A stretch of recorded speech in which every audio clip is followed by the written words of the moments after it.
Begitu luar biasanya rasa cinta Aisyah kepada Rasulullah, sehingga jika ia tidak menemukan beliau di sampingnya pada malam hari, ia akan merasa tidak tenang dan gelisah. Aisyah berkata, "Suatu malam aku tidur di sisi Rasulullah Shallallahu Alaihi Wasallam. Malam telah larut. Ketika itu aku terbangun dan tidak menemukan beliau di sampingku. Saat itu rumah-rumah tiada berlampu. Aku bergerak meraba-raba.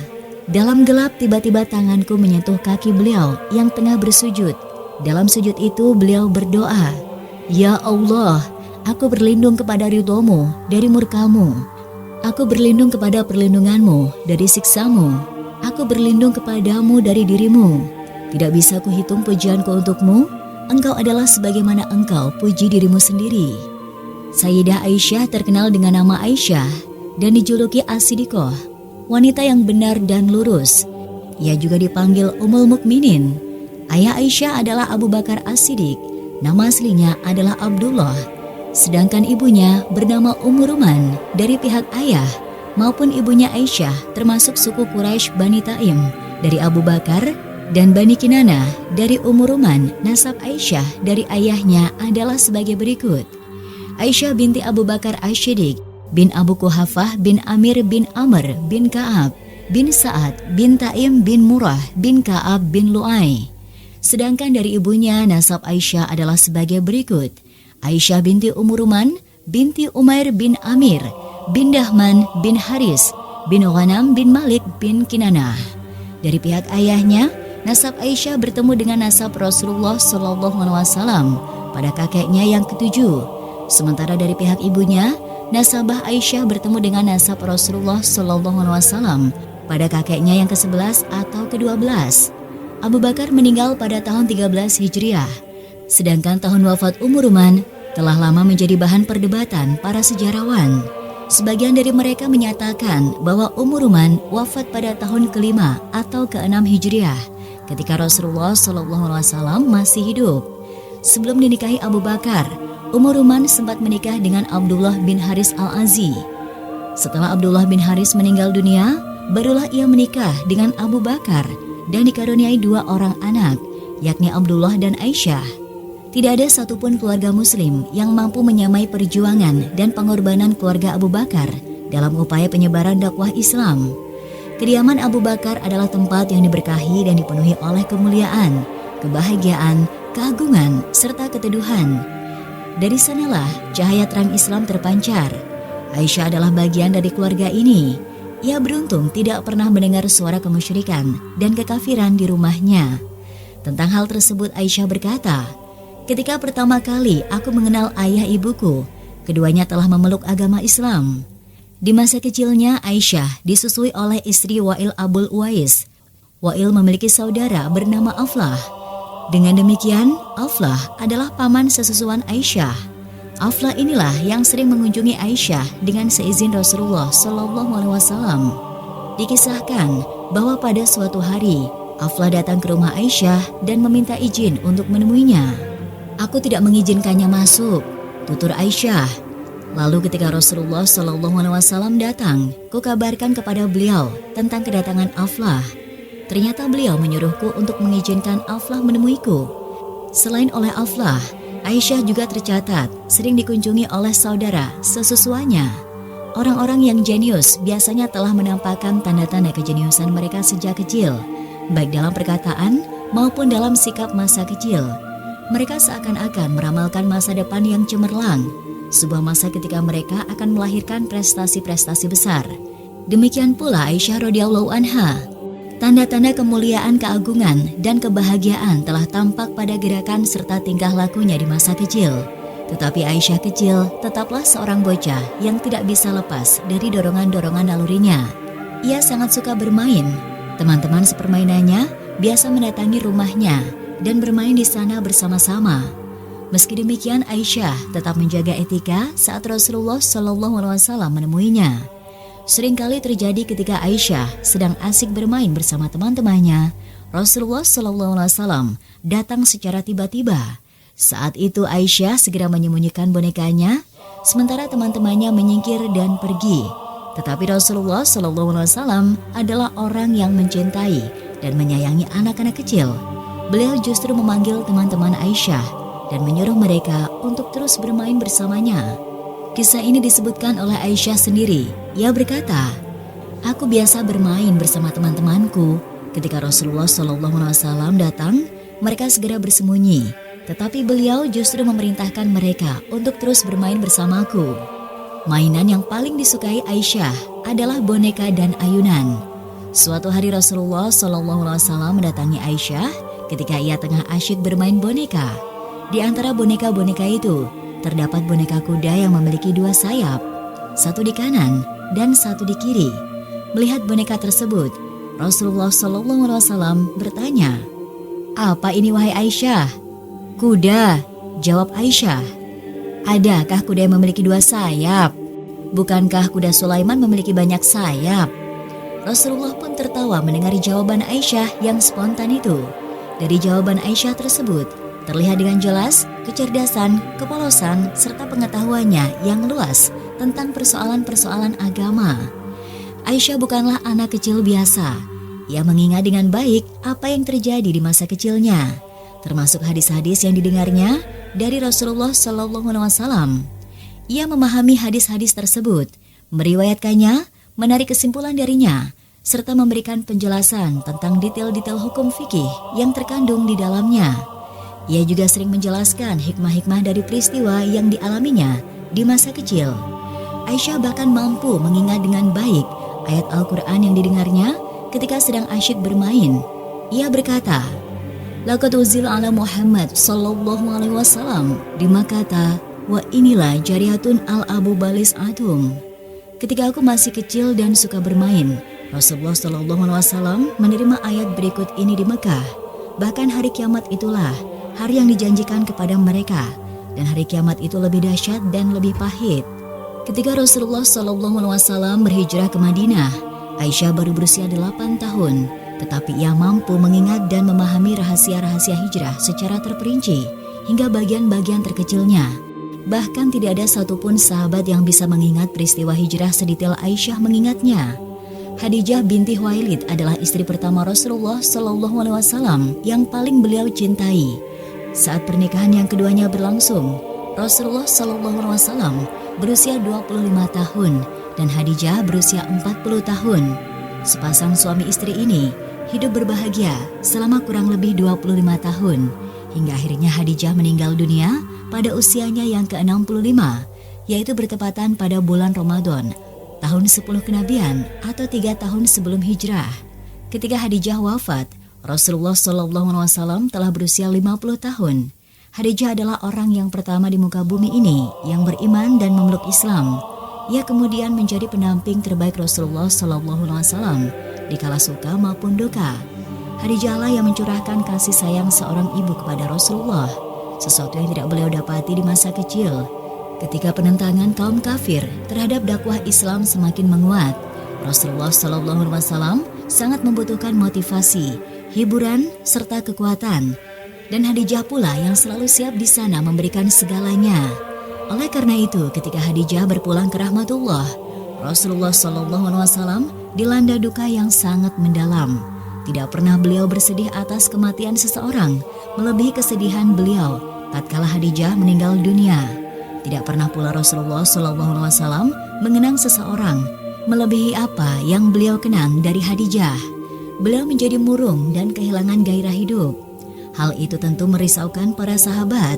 Mereka turut prihatin melihat Rasulullah SAW tenggelam dalam rasa duka. Mereka pun berupaya untuk meringankan beban duka tersebut. Suatu hari Haulah binti Hakim, seorang sahabat terkemuka yang meninggal dunia pada tahun 2 Hijriah, mendatangi Rasulullah SAW dan bertanya, "Wahai Rasulullah, tidakkah engkau ingin menikah lagi?"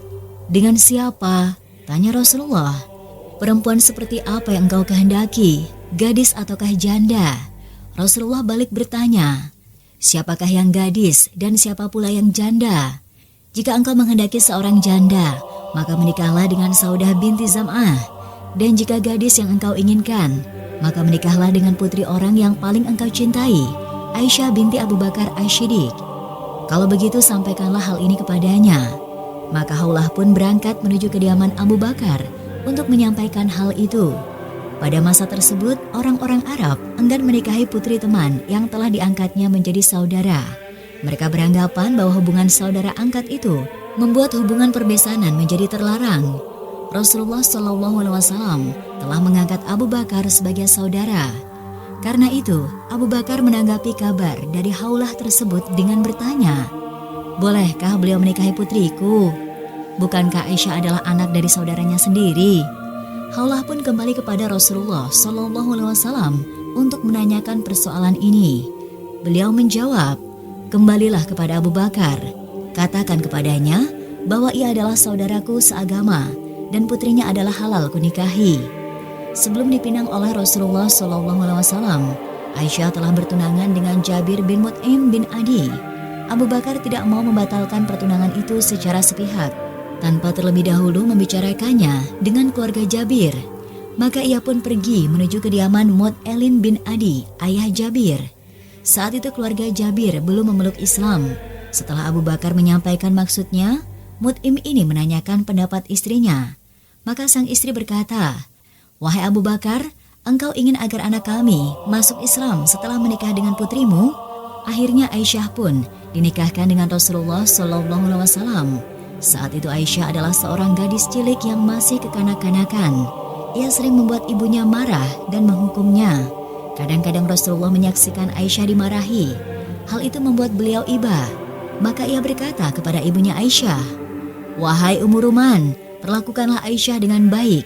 Jagalah ia untukku." Suatu hari Rasulullah SAW mendatangi kediaman Abu Bakar. Beliau melihat Aisyah berdiri di pintu sambil menangis. Beliau lalu bertanya kepadanya mengapa ia menangis.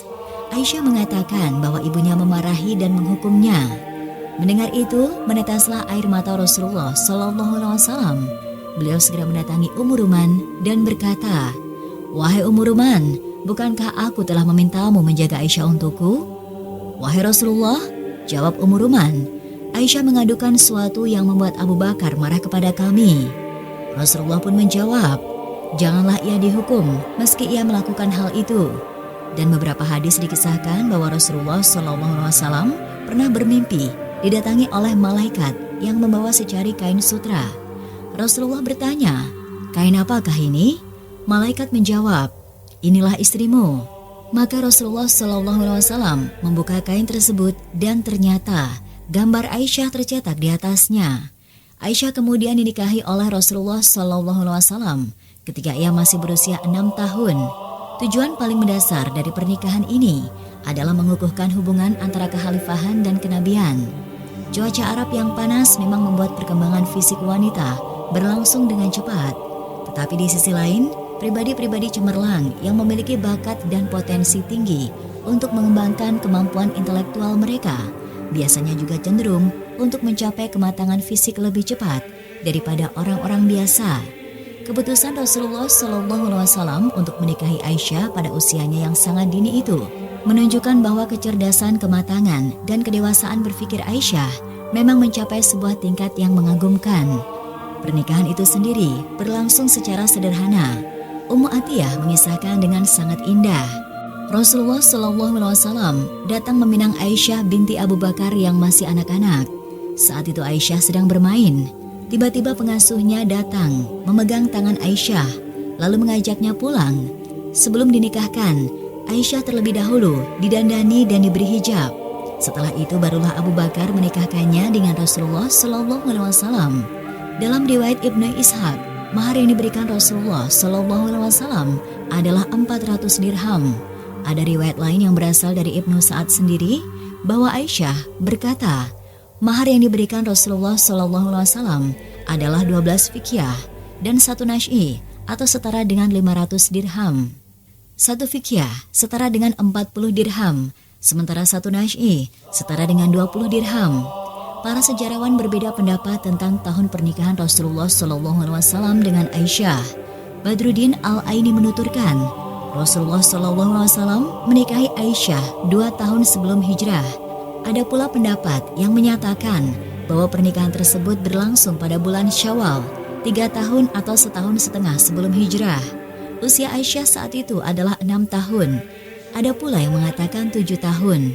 Rasulullah SAW dan Aisyah mulai hidup bersama pada bulan Syawal, tahun kedua Hijriah setelah Perang Badar. Menurut beberapa riwayat, pernikahan Rasulullah SAW dengan Aisyah berlangsung 3 tahun setelah Khadijah wafat.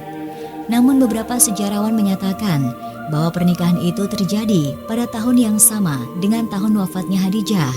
Setelah menikah dengan Rasulullah SAW, Aisyah radhiyallahu anha tetap tinggal di kediaman keluarganya selama 3 tahun.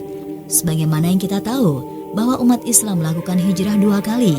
Hijrah pertama ke Habasyah dan hijrah kedua ke Madinah. Aisyah mengikuti peristiwa hijrah ini dengan teliti. Dalam sebuah riwayat, Aisyah mengisahkan bagaimana Abu Bakar mengalami intimidasi yang keras di Mekah, sehingga ia memutuskan untuk berhijrah ke Habasyah. Abu Bakar pun keluar meninggalkan kota Mekah. Sesampainya di Barkol Himad, ia bertemu dengan Ibnu Daginah, penguasa wilayah tersebut. Ibnu Daginah bertanya, "Hendak kemanakah engkau wahai Abu Bakar?" "Kaumku mengusirku, aku ingin mengembara agar bisa beribadah kepada Tuhanku dengan tenang." Mendengar jawaban itu, Ibnu Daginah berkata, "Orang sepertimu tidak layak keluar maupun dikeluarkan dari kampung halamanmu sendiri. Engkau menafkahi orang miskin, menyambung tali silaturahim, membantu orang-orang lemah, menjamu para tamu, serta menolong orang-orang yang tertimpa musibah. Kembalilah engkau berada dalam perlindunganku." Ibnu Daginah memasuki kota Mekah bersama Abu Bakar. Lalu ia berkeliling menemui para pembesar Quraisy dan berkata kepada mereka, "Orang seperti Abu Bakar tidak layak keluar maupun terusir dari kota ini."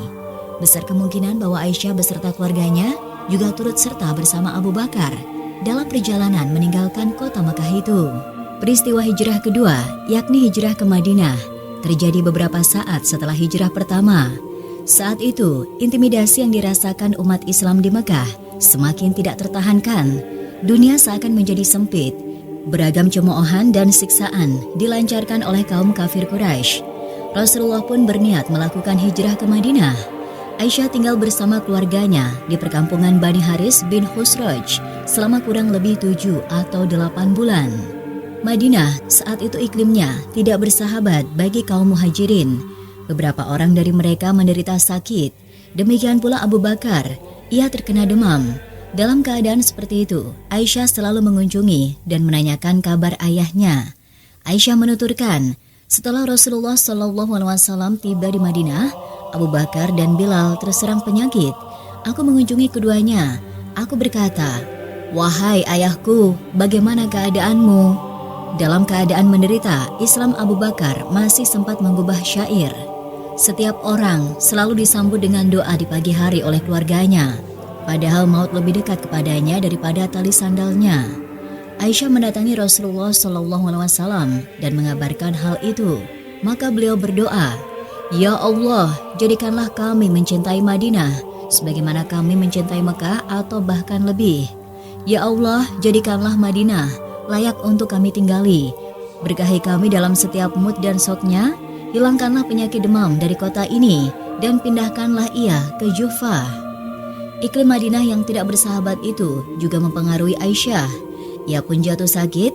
Abu Bakar selalu mengunjungi, mencium, serta menanyakan keadaan putrinya yang sedang sakit. Penyakit yang diderita Aisyah ini demikian berat hingga membuat rambutnya rontok. Aisyah menuturkannya sendiri. "Sesaat setelah tiba di Madinah, aku terserang penyakit selama sebulan, sehingga rambutku rontok. Setelah sembuh, rambutku pun tumbuh kembali dengan lebat." Setelah sembuh dari penyakitnya, Aisyah segera dipersiapkan serta dididik untuk menjalani kehidupan berumah tangga. Abu Bakar bertanya kepada Rasulullah SAW, "Wahai Rasulullah, apa yang membuatmu tidak mengajak putriku hidup bersama?" "Aku tidak memiliki mahar," jawab beliau. Maka Abu Bakar memberi Rasulullah SAW harta sejumlah 12 uqiyah dan 1 nasyi. Dengan mahar itu, Rasulullah pun segera memboyong Aisyah untuk hidup bersama sebagai sepasang suami istri. Kisah ini mengajarkan kepada kita untuk tidak menganggap remeh persoalan mahar yang menjadi hak istri. Allah SWT mewajibkan suami memberikan mahar kepada istrinya sebagai bentuk penghormatan terhadapnya. Rasulullah SAW dan Aisyah radhiyallahu anha telah terikat oleh hubungan pernikahan sejak di Mekah, meski keduanya baru hidup bersama belakangan. Aisyah menuturkan, Rasulullah SAW menikahiku ketika aku berusia 6 tahun dan kami mulai hidup bersama ketika usiaku 9 tahun. Kami tiba di Madinah. Suatu hari ketika aku sedang asyik bermain ayunan bersama teman-temanku, aku tidak tahu apa yang ia inginkan dariku. Ia lalu menarik tanganku hingga ke depan pintu rumah. Aku terengah-engah dibuatnya, maka aku tenangkan diriku hingga nafasku kembali normal. Ketika aku memasuki rumahku, dapat timbangannya wanita Ansor telah berkumpul di sana. Mereka berkata kepada aku, semoga engkau memperoleh kebaikan, berkah dan nasib baik. Ibuku pun menyerahkanku kepada mereka agar rambutku dicuci dan wajahku didandani. Tiba-tiba aku dikejutkan oleh masuknya Rasulullah SAW ke dalam kamarku di pagi hari itu. Lalu para wanita tersebut menyerahkanku kepada beliau. Asma binti Yazid, salah seorang teman Aisyah, mengisahkan tentang hidangan yang disuguhkan kepada Rasulullah SAW saat Aisyah diserahkan kepada beliau. Ia menuturkan, aku adalah wanita yang mendandani Aisyah dan menyerahkannya kepada Rasulullah SAW. Demi Allah, hidangan yang disuguhkan kepada beliau saat itu hanyalah segelas susu. Beliau meminumnya, lalu memberikannya kepada Aisyah. Tetapi Aisyah merasa malu untuk menerimanya. Maka kukatakan, jangan kau tolak pemberian Rasulullah itu, ambillah. Aisyah pun mengambil susu tersebut, lalu meminumnya malu-malu. Kemudian Rasulullah SAW berkata kepada aku, berikanlah susu ini kepada teman-temanmu. Aku menjawab, kami tidak menginginkannya. Mendengar jawabanku, Rasulullah SAW berkata, jangan kau tambah rasa lapar dengan dusta. Aku pun bertanya, wahai Rasulullah, jika salah seorang dari kami berkata tidak suka untuk sesuatu yang sebetulnya ia suka, apakah pernyataan itu dianggap sebagai sebuah dusta? Beliau menjawab, setiap kebohongan akan ditulis sebagai kebohongan. Demikian pula kebohongan kecil, ia akan ditulis sebagai kebohongan kecil. Peristiwa ini terjadi siang hari pada bulan Syawal, tahun pertama Hijriah. Inilah pendapat yang paling kuat di kalangan sejarawan. Tetapi Badruddin Al-Aini menulis dalam karyanya yang berjudul Umdatul Qori, Rasulullah SAW memboyong Aisyah ke rumah beliau pada bulan Syawal tahun kedua Hijriah selepas perang Badar. Namun pendapat Badruddin ini tidak benar, karena hal tersebut mengasumsikan bahwa usia Aisyah saat itu adalah 10 tahun. Padahal seluruh literatur hadis dan sejarah sepakat bahwa usia Aisyah saat itu mulai tinggal bersama Rasulullah SAW adalah 9 tahun.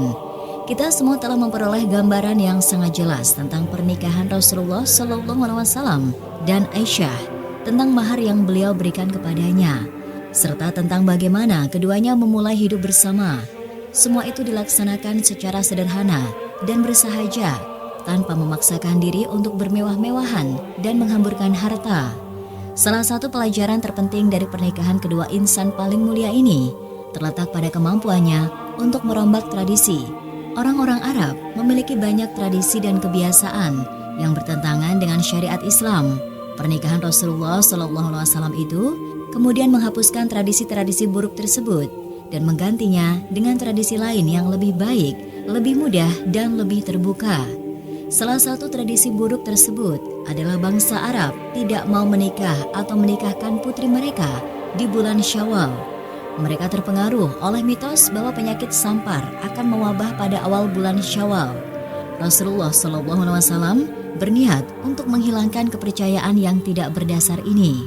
Aisyah sendiri menganjurkan kepada keluarganya untuk melangsungkan pernikahan di bulan Syawal. Bangsa Arab juga terbiasa menyalakan api di hadapan mempelai dalam adat mereka. Seorang suami juga mendatangi istrinya pertama kali dengan ditandu. Imam Bukhari dan Imam Kastolani menyatakan bahwa Rasulullah SAW kemudian menghapuskan kebiasaan-kebiasaan tersebut. Aisyah adalah salah satu orang yang paling dicintai oleh Rasulullah SAW. Para sahabat mengetahui dan mengakui hal itu. Jika mereka hendak memberikan sesuatu kepada Rasulullah SAW, maka mereka akan memilih hari ketika beliau sedang bersama Aisyah. Rasa cinta Rasulullah SAW kepada Aisyah itu membuat istri-istri beliau yang lain cemburu, sesuatu yang wajar dalam kehidupan berumah tangga.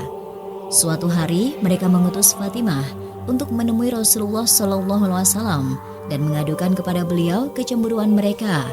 Memenuhi permintaan tersebut, Fatimah segera menemui Rasulullah SAW dan berkata, "Istri-istri ayah meminta ayah untuk berbuat adil dalam perkara Aisyah." "Wahai Fatimah putriku," ujar Rasulullah SAW, "tidakkah engkau mencintai apa yang kucintai?" "Ya," jawab Fatimah. Maka Fatimah pun kembali menemui para istri Rasulullah itu dan menyampaikan apa yang disampaikan ayahnya. Ketika mereka meminta Fatimah untuk sekali lagi menyampaikan tuntutan mereka tentang Aisyah, Fatimah pun menolak. Bukan hanya itu, para istri Rasul ini kemudian mengajukan tuntutan mereka melalui Ummu Salamah.